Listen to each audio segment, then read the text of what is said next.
It's May the 7th, 2020. Net News Ledger sat down with Minister of Health Patty Hajdu to find out the latest on COVID-19. Now remember, hit that subscribe button so you can keep up to date on what's happening. It's James with Net News Ledger. Joining us by phone is Minister Patty Hajdu. Minister, you have been working hard. Well, it's been a long ride. Yeah, it's only been, let's see, January, February, March, April, half of May. Yeah, it's been 4 months now, solid months of coronavirus, and yeah, it feels like a lifetime, doesn't it? It sometimes even longer. It's a crazy journey, James, and I think everybody is feeling this almost state of disbelief that time could stand still in this way, and yet so much has happened in 4 months. Now, for the first step, we're watching the curve here in northwestern Ontario. You know, we're getting 1 case confirmed a day. It sounds like the work that we're doing is making a difference. I think so, and I had the pleasure of speaking with Janet DeMille and Dr. Kennedy, along with obviously other politicians this week, and it was really heartwarming to hear how well the community is working together.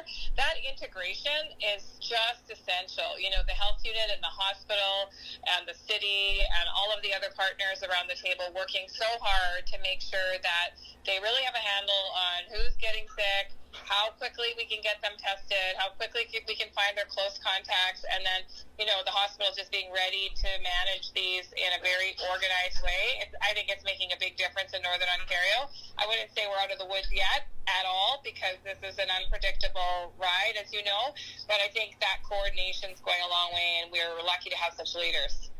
Now, a couple of issues that have come up today. Premier Ford, in his press conference, they're starting to plan towards hospitals moving into more normal activities.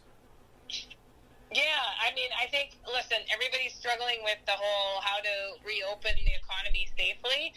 We worked really closely with the provinces and territories on a set of guidelines that would sort of lay the conditions about what needs to be in place to do that, and then also how we could do so in the safest way to keep our cases down. And so, you know, what Premier Ford is talking about is sort of slow reopening, really assessing how things go, and I think that's wise. I think what's really important, though, is that it doesn't alleviate our individual responsibilities. So yes, the garden centers might be open this weekend, and that's good news for gardeners, but we also have to remember we should still keep our physical distance, just like when we're grocery shopping, that this virus isn't gone, but what it means is that we've learned and we've adapted with the right tools about how we can actually protect ourselves when we're in the public. And I think you know, that is very important, that we remember, you know, washing our hands before and after we go out, keeping ourselves clean in terms of the way we sneeze or cough, you know, into our arms instead of our hands.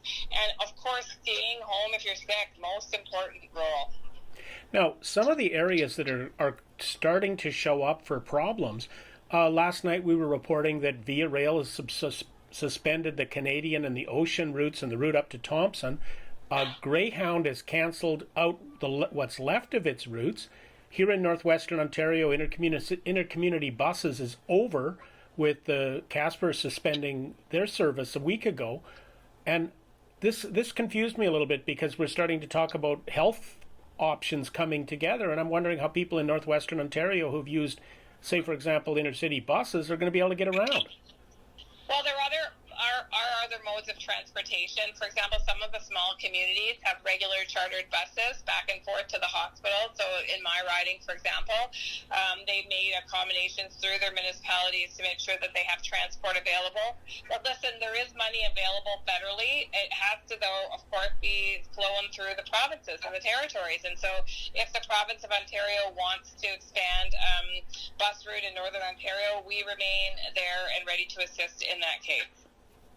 That's a good one, because what we're seeing, I mean, I was talking to the people who do the midway at the CLE yesterday. They're taking their first summer off, and as long as they can remember as a family, a lot of the cultural things, you know, Canada Day will be virtual this year in Thunder Bay. It's a brave new world.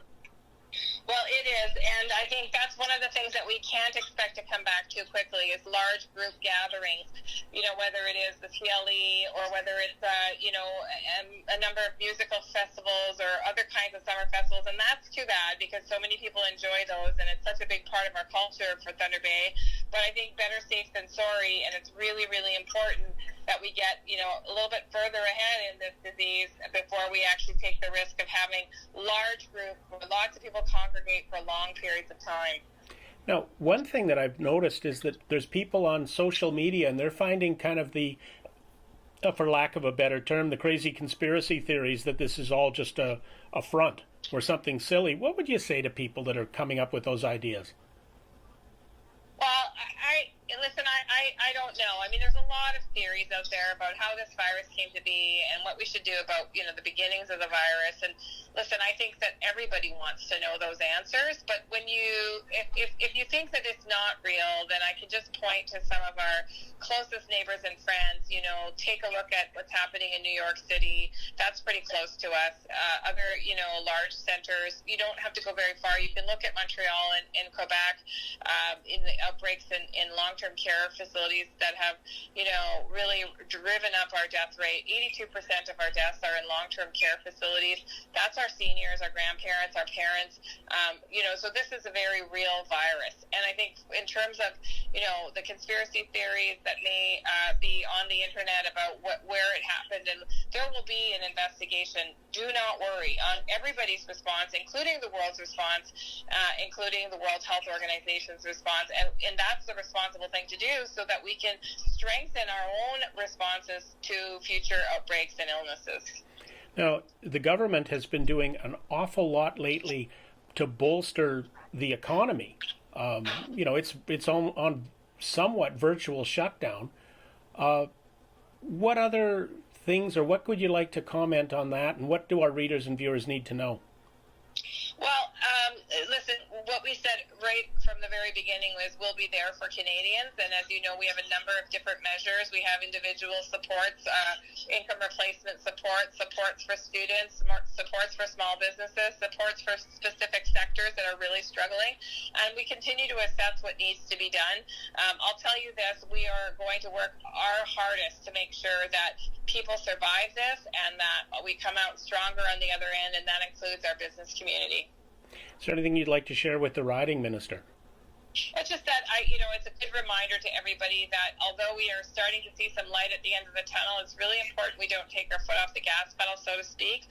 Be safe, stay kind, be respectful of people's space, and stay home if you're sick, and really look out for one another. This is still a time that's incredibly stressful for people, really hard for people, and we need to take care of one another. Minister Hajdu, thank you very much for taking the time again. Thanks very much, James. Hit that subscribe button, hit that like button, share this video, and keep up to date on what's going on.